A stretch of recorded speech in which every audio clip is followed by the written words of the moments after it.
siya. Oh. Hazard. Tingnan mo, naka-hazard din to. Diba naka-hazard yung kotse niya?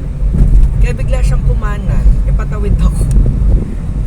Baka nag-aaral nga. Naputputan ko tuloy siya ng todo. Ako, naka-hazard pa rin siya.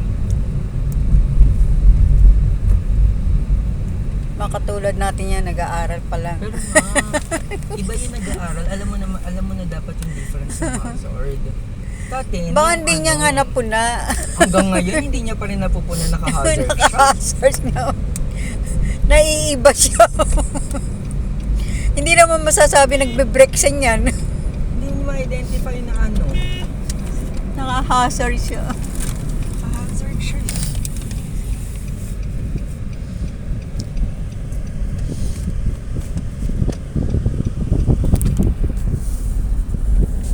Unique na unique yung hazard.